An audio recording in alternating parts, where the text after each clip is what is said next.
Hello. So if you're trying to join the Navy, here's a couple of helpful tips and how to actually prepare for, well, the training process and getting a good ASVAB score and stuff like that. First off, to start your process, just walk into a recruiting station, tell them that you want to join. No matter what the military service is, that's how it's going to be. No matter what branch you go into, the first few steps are going to be the same. Go to a recruiting station, putting all your personal information, fill out stuff about financial stuff, and um, uh, if you have any tickets or anything like that. Every recruiting station will do that no matter what branch, and then you will go to MEPS. They'll schedule you an appointment to do your ASVAB and physical. Sometimes it's done separately. I did my ASVAB, went down to MEPS, the Central Processing Station for the military is MEPS. There's various locations, a couple in Georgia, they're scattered across the country. They'll take you to the one closest to you, and that's what they do, where they will do your physical and ASVAB. Like I said, they can do it separately if they want, but most people do it at the same time, get their physical and do their ASVAB. It's a very long day if you do it that way. I did my ASVAB starting at like 2, and we had to wait for a while, and it took a couple hours to actually take the test. So I was out of there about 6 or 7. So that's what you can expect to wait, how long you can expect to wait at minimum. Depending on the day, you might have to wait a lot more. The physicals take a long time. You'll get there at 6 a.m. in the morning, actually before 6 a.m. in the morning. So as soon as they open the doors, they have you going and separated into the right places. They separate you by the branch you're going into, I think, and do that accordingly. So the physicals, basically a lot of background questions. Did you smoke pot? Have you broke any bones? Stuff like that. So if you have, label it. If you're planning on not saying anything, don't ever change it, and keep denying it. I don't know. So don't. And it has to be documented. If your mom thinks you had asthma when you were 7, but you never seen a doctor about it, don't put I have asthma. That's just no-brainer kind of thing. It's mostly pretty straightforward once you get there. They walk you through the steps. They do an eye exam, hearing exam, make you do a bunch of walking things, orthopedic movements, like, pat your head, touch your nose, rub your belly, all that kind of stuff like that, but like standing on one leg, raising your other leg in the air, kneeling down, waddling. There's a bunch of orthopedic exercises they do, walking fast around the room, just to see if you can do it. I know it's a little struggle. Some people have a little struggle with it, but it's not bad.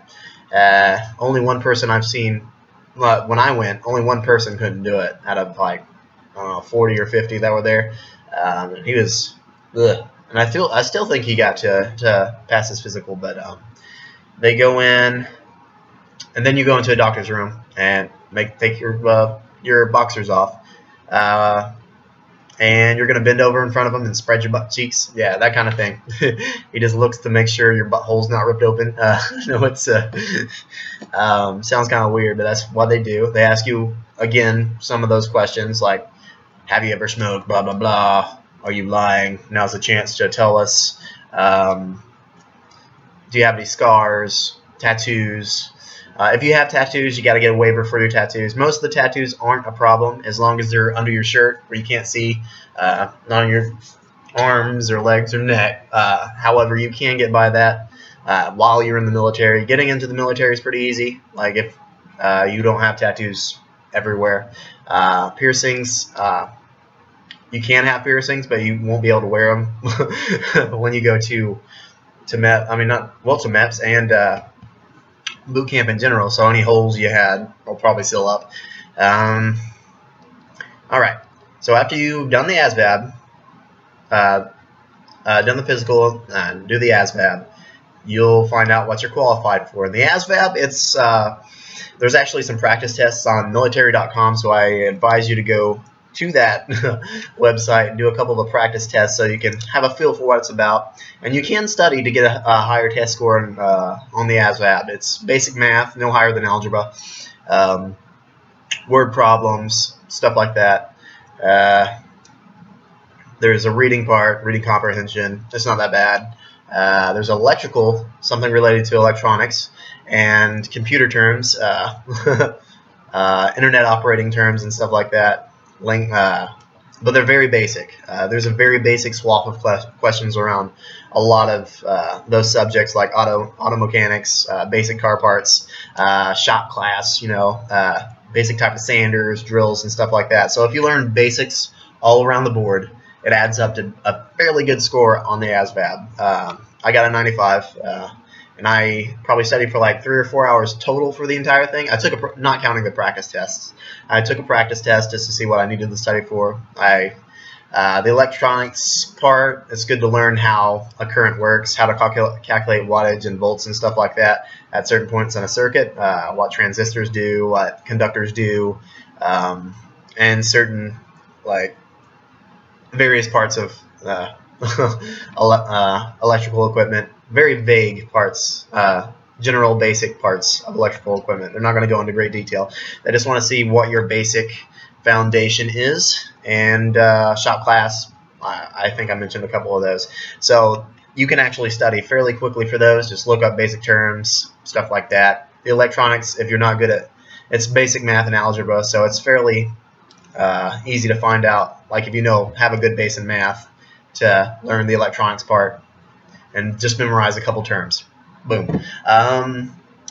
So if you get a good ASVAB score, anything higher than I think 91 or 92, it's considered phase 1, so you'd qualify for every job no matter what it is. Phase 2 is like 70 something to 91, and the rest of the jobs are below that. But some jobs require an added score between your various areas, like general math and stuff. They add in verbal and stuff like that. The verbal part actually has words. It's kind of like the SAT almost. What does this word mean? Which word is similar to the word in the question? That's kind of how it goes. That's the verbal part. But they combine those scores to find out which job you're suited for, which really doesn't matter because it's based on what the Navy needs. And if you qualify for that job, they'll try to get you in that job. So after you've done that and you're like good to go, sign up for the Navy and pick a job or whatever, they'll offer you a couple jobs depending on what you are and what they need. So if you want a certain job and you're set on it, let them know and don't let them push you into a job you don't want to do. Simply put, they're recruiting for the needs of the Navy. So if the Navy needs a certain job, they're going to try to push you into that job and keep pushing you into that job. So you have to say like, no, I want this job. And the tactic they used with me was, oh, it's not open right now. But I kind of like the job they put me into, because they couldn't. I was supposed to be a nuke. I had scored high enough to be a nuke, but I was over 27. You can't be higher than 27. I'm 29, and they wouldn't give me an age waiver, which I don't even think they tried. I think they were just bullcrapping there. However, I'm glad I'm not a nuke after learning how people react to that situation. But they pushed me into submarines, the electronics submarine field, which I wanted to be in the electronics field anyways. Just on a submarine is fine with me. We get actually extra pay for being on a submarine, so that works out well. And it's in my interest, so it's great. But if they push a job that you don't like, you don't want, say it. If you want a job that isn't open right now, feel free to tell them you still want that job, and you'll just have to wait like 10 months or so, or something like that. So when people start funneling out of that job and retire, they can put you back in. So you'll just have to be in DEP for a little bit longer. DEP is delayed entry program. Once you sign up, you're waiting. That you're on. Once you sign on the dotted line or whatever, you're waiting to go to boot camp. That's what it means. Once you pick a job, you sign on the dotted line. But and that's what delayed entry program is. Whatever time you have to wait until you can ship off the boot camp after you pick what job you want.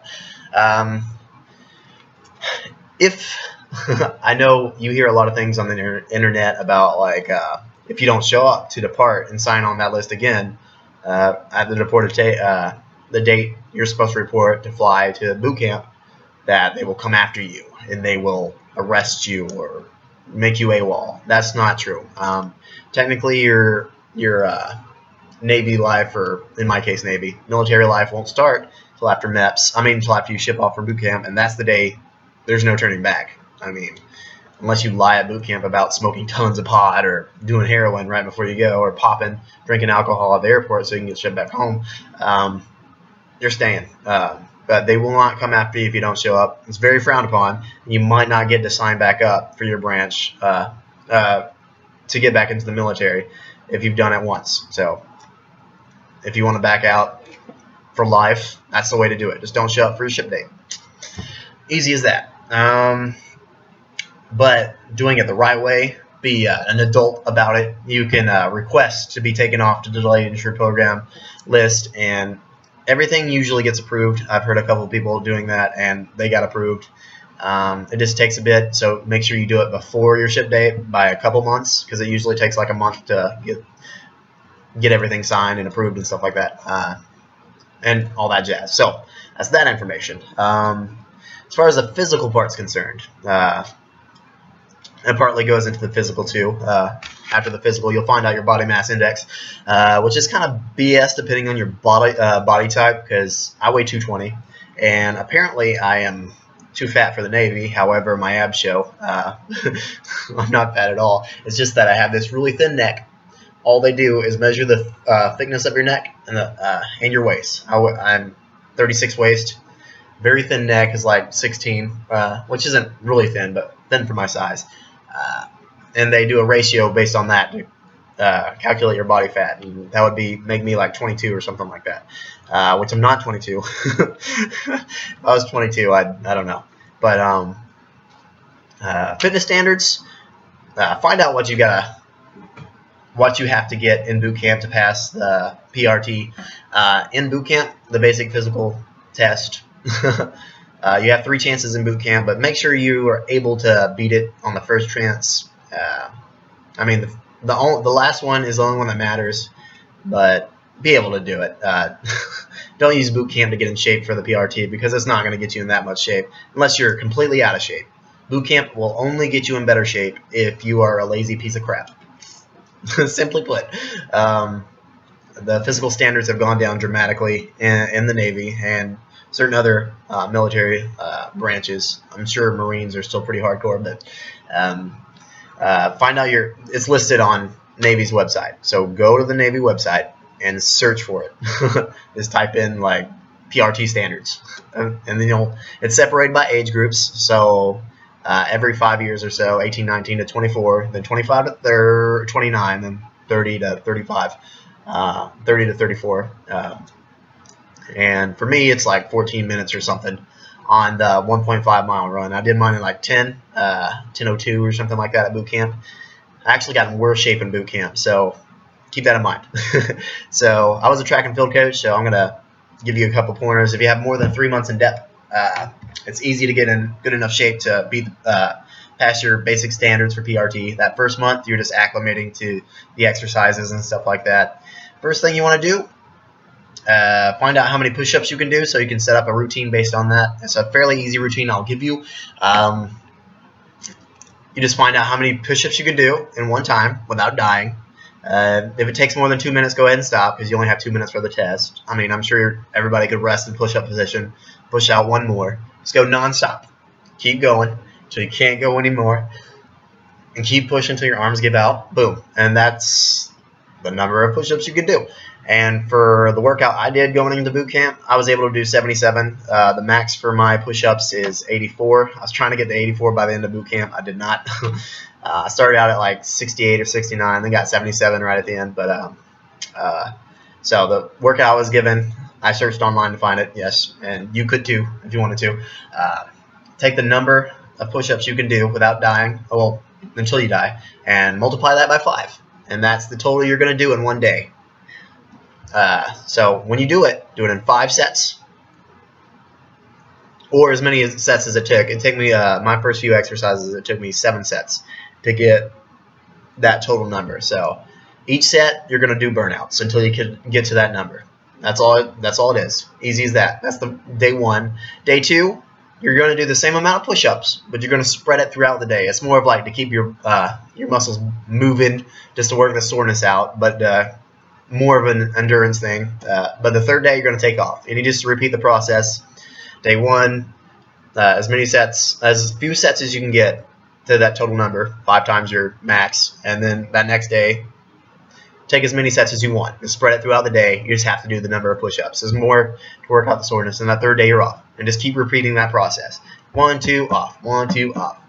For sit-ups, not that hard. I'd start out with planks just to get a fairly decent. I don't remember. Yes, I'm kind of unhealthy now that I'm at AE school, but start out with planks. Try to go for 2 minutes. It's basically on toes and elbows, just like that. Imagine my body goes straight down and my feet are on the floor, but everything is up. Try to keep your body nice and flat and hold that. Contract the abs a little bit to make sure the back doesn't do that thing. Hold that for 2 minutes, and then do a minute on each side. It's basically feet on the elbow, and then do the other side. You can do a little, if you start with that, work on abs every other day. But if you're just getting into it, that's good enough for the first few days.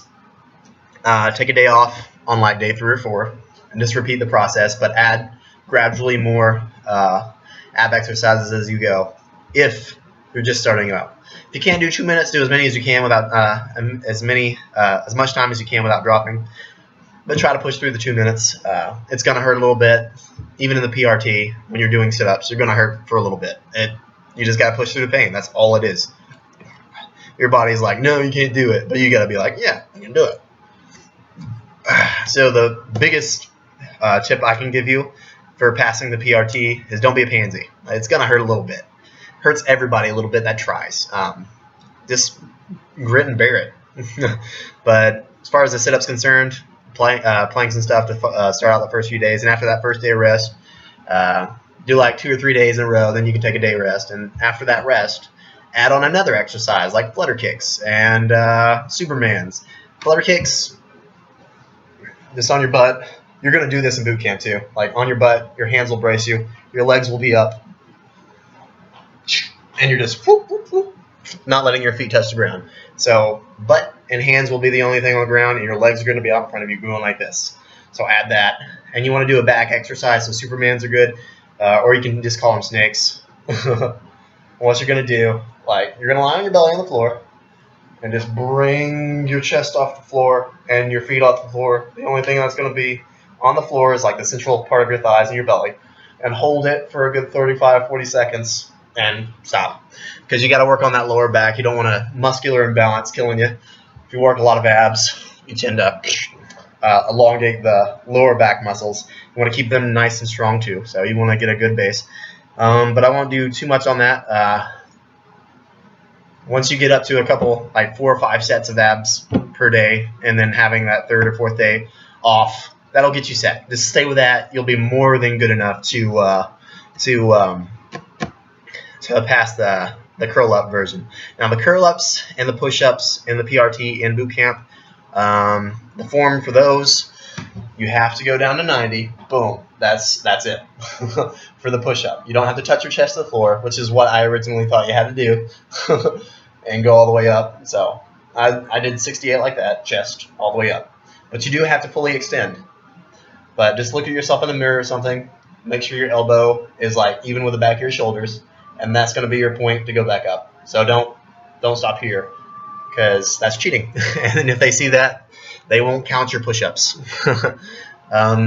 Sit-ups or curl-ups, fairly simple. The hands are going to be across the chest. They stay here the entire exercise, the entire 2 minutes of the test.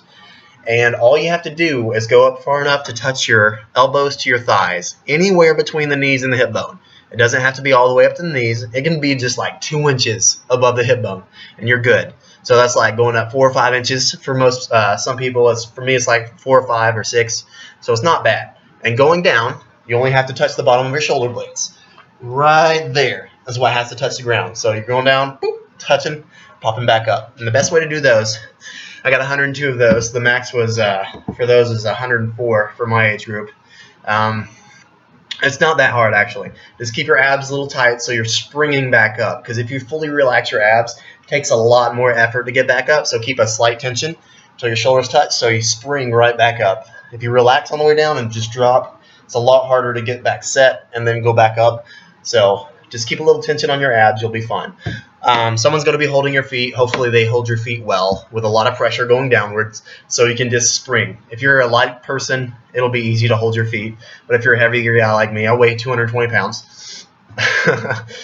Some people had some trouble holding my feet, but I didn't have a big issue with it because I only had to go up like 5 inches or 6 inches. And yes, had the third best overall score in my division. I was trying to go for number 1. And the run is where I lost it. I got like a little over 10 minutes flat. But for me, I was in good enough shape to run like a 9:30 something. However, there's going to be 87 people on the track on the PRT, your basic physical fitness test, while you're in boot camp. So you're going to get cluttered.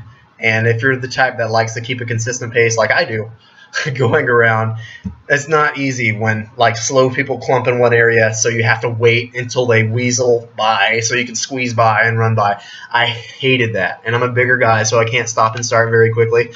I mean, I can start very quickly, but it takes a lot of energy away from me. But to prepare for the run, any type of cardio actually helps. You can bike, you can swim, and stuff like that. But since you're going to be running, why not get used to running a little bit? And to run, nice little warm up. Do a 2-3 minute jog just to warm up, and don't stretch.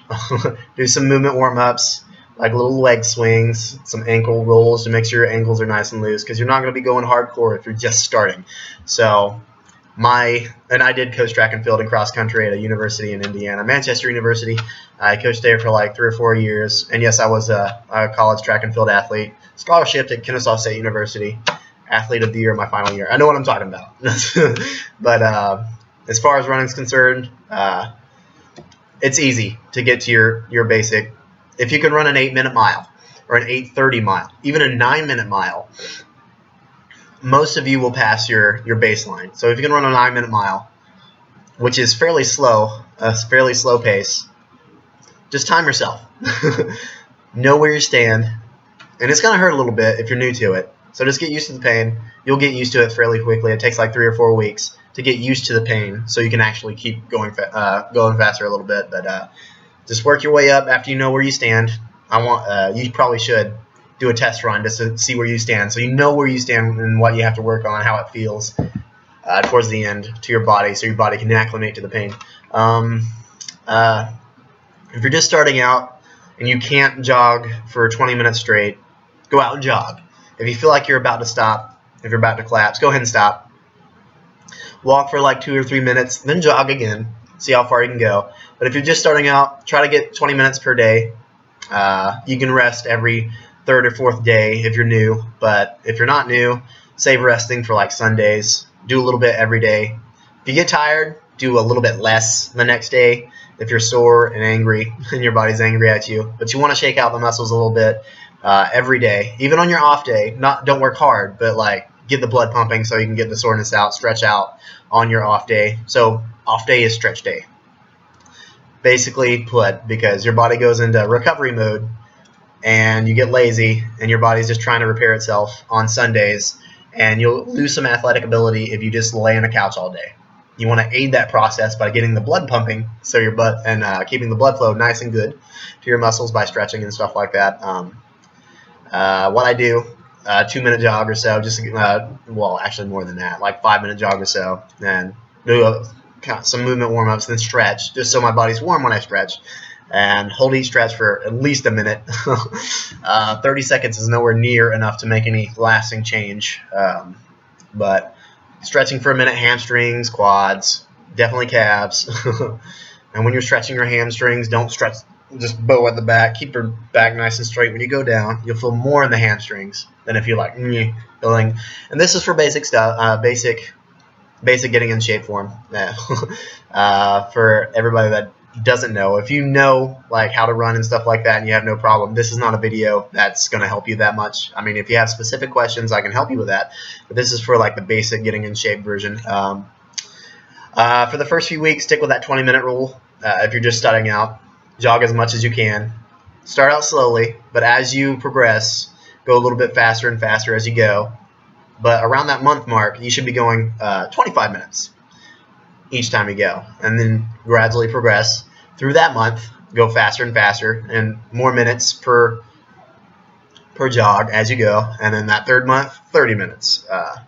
Same deal. And by the end of that, you should be in more than good enough shape to to jog the PRT.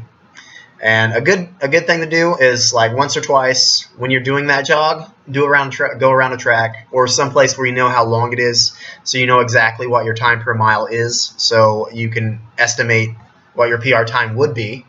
Or if you want to take one of those days and just test yourself, like I'd say one day every 3 weeks or so is fine, but don't do it every week and see how fast you can go, because you're losing time in training actually. But so every 3 or 4 weeks, test yourself, see how far you can go, so you know where you stand, and then get to work again. Easy as that. So that's the basic foundation for the PRT and getting ready while you're in boot camp. Things you will need to know that they'll force feed down your throat in boot camp. Chain of command, boom.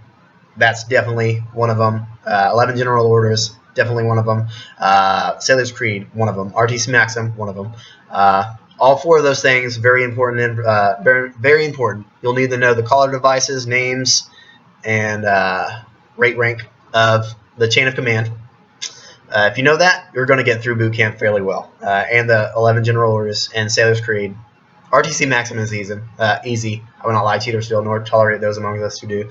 If you can't memorize that in like 20 seconds, I don't know what to tell you, but this video is getting really long. However, I'm almost done.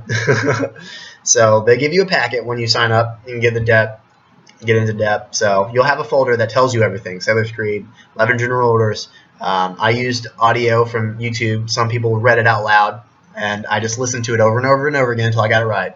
Chain of command, same way, but you'll actually have to look up what they wear as collar devices on the sleeve of their dress blues. At the start of it, it might seem a little overwhelming, but it's not. Just knock it out a little at a time. If you got more than a couple months in depth, it's easy. Just take a little bit of time every day, and you'll be just fine. So 30 minutes of studying a day for like a week is more than enough to have that all learned and memorized by the time you get in boot camp. It took me no more than like 2 weeks to get everything down, and I was lazy. So just learn that stuff. Make sure you have everything straight. If you need waivers, make sure to say that, because if you need a job with a security clearance, any lie you tell about traffic tickets and stuff like that, they're going to find out. The freaking government that do your security clearance, they have access to all police enforcement information, all jail records, your credit report. So if you're lying, or if you don't know about your credit history, I didn't know about a couple of charges on my credit score. So just get your ducks in a row and be honest about it. And if you're filling out for a security clearance, this is the last thing I'll add, because this video is almost 30 minutes. Security clearance, top secret. You're going to have to know a lot of names to verify where you live, where you went to school. Have someone that knows you at each location that's not family. However, for some of them you can use family, but have backup references for everywhere that you live, everywhere that you worked. A good reference for the workplace is your boss, where he lives, what his name is, phone number and stuff like that. If you're young, it's really easy. They only go back to where you're 16 when they check your security clearance. I might actually put this on a new video more in depth, but just make sure every amount of time in your life is accounted for the past 10 years. Even beyond that for older people, because they go back to when you're 16. So last 10 years, every place you lived, and make sure it's from the day of you moved in to the day you moved out, that you have that recorded. And if you moved somewhere else, don't leave a time gap in between moving out of that last place into this place, because they will crawl down you. And same with employment. If you're unemployed, write unemployed from this time to this time. And school, same, where you lived in school. If it's in-state and you commuted, you can just use your home address. But if you lived at the school, use the school's address and what room you lived in. on that. That'll make things easier. What dorm you lived in, what room number, who was your roommate, who was your friends, stuff like that. So you'll need about 20 to 30 references. 20 to 30 names should be more than enough, because some will not be good enough, and they'll tell you to put in another person or something like that. But list all your finances that you know about, every traffic ticket, because they will find it for security clearance. I'll tell you like 20 times, they will find it. You can't hide that stuff. You can't hide felonies from the government. What if you tried to hide that from the government? You're stupid. I just want to put that out there. And if you don't meet with a security investigator, probably means you have filled out everything correctly. Top secret will meet with a security investigator no matter what, because it's top secret, to make sure everything's in line, and they'll challenge you a little bit. Don't be scared. Secret security clearance takes up to 6 months. Top secret up to a year. So depending on your rate, you might be waiting for that clearance for quite a long time. But if you're in debt for a while, you'll be fine. I had to wait till after boot camp to meet with a security investigator. I had to meet with a security investigator because there was some time gaps missing. Like I stated earlier, make sure you have every day accounted for, as far as where your residency and a work history and stuff like that. So that'll help you along with a security clearance. And don't hide anything. I didn't hide anything, luckily. And that's that. And okay, I'm ending this.